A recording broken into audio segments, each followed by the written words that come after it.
In the quiet hum of early morning, Jenny stands in her kitchen, a stark silhouette against the rising sun. Her eyes, heavy with a weariness that sleep can no longer cure, watch the dark coffee swirl into her cup. Her phone buzzes relentlessly on the counter, a chorus of digital pleas from colleagues needing last-minute help and friends seeking a shoulder to lean on.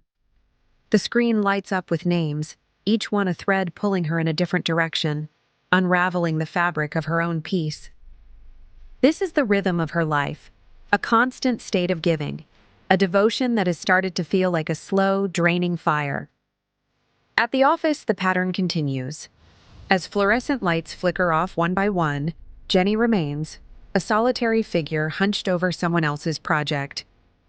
She moves from desk to desk, a phantom problem solver, patching up the day's loose ends for others while her own deadlines loom, untouched and accusing. The gratitude she receives is a fleeting warmth, quickly extinguished by the growing mountain of her own neglected responsibilities. She is the last to leave, stepping out into the cool night air not with a sense of accomplishment, but with the hollow echo of an empty tank. Home offers no sanctuary. The door opens to a space that reflects her inner world, cluttered, neglected, and quiet.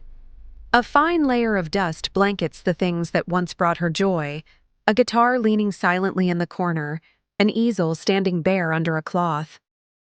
These were the colors of her life, now faded and forgotten. Slumping onto the sofa, the weight of the day, of all the days, presses down on her. A deep sigh escapes her lips, a sound of profound exhaustion that fills the silent apartment. She has given everything away, leaving nothing for herself.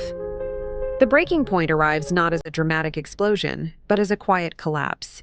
A fever takes hold, and Jenny finds herself confined to her bed, the world shrinking to the four walls of her room. The doctor's words are gentle but firm, diagnosing her with severe exhaustion, a body and mind pushed far beyond their limits by prolonged stress and overwork. The constant buzzing in her head finally silences, replaced by a stark, ringing clarity. It is in this forced stillness that the truth finally surfaces. Later, standing before the mirror, she confronts a stranger. The person staring back has her features, but the light in their eyes is gone, replaced by a deep, hollow fatigue.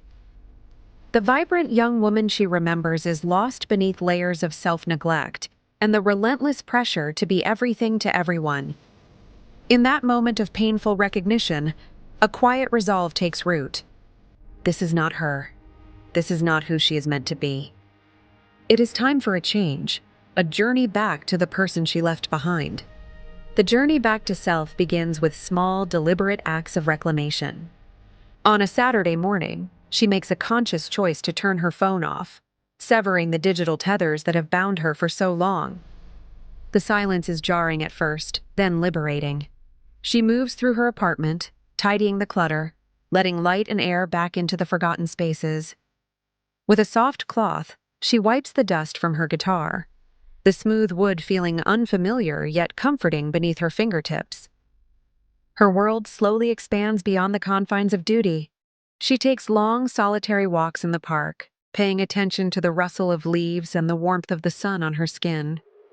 She rediscovers the simple pleasure of reading a book, getting lost in stories that are not her own. Yoga mats are unrolled, and she learns to breathe again, deeply and intentionally. In her kitchen, she chops fresh vegetables, cooking nourishing meals for one, each bite an act of self-care. Learning to say no becomes her most important practice. The word feels foreign and sharp on her tongue at first, but with each polite refusal of a non-essential request, she reclaims a piece of her time, a piece of herself. The awkward, fumbling chords she coaxes from her guitar slowly begin to find their harmony, a hesitant melody filling her quiet evenings.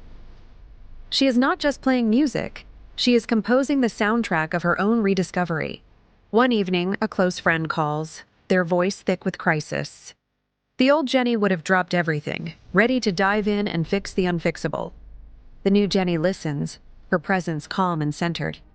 She offers sincere empathy and thoughtful advice, holding space for her friend's pain without absorbing it as her own. She supports, but from a place of strength, not sacrifice. She understands now that she cannot pour from an empty cup. The transformation is visible to all. Jenny, now radiant and filled with a quiet energy, volunteers at a local community garden. She is still helping, still giving, but it comes from a different place. There is a serene smile on her face, a groundedness in her posture. She moves with a gentle confidence, her actions flowing from a wellspring of inner abundance, not a sense of obligation.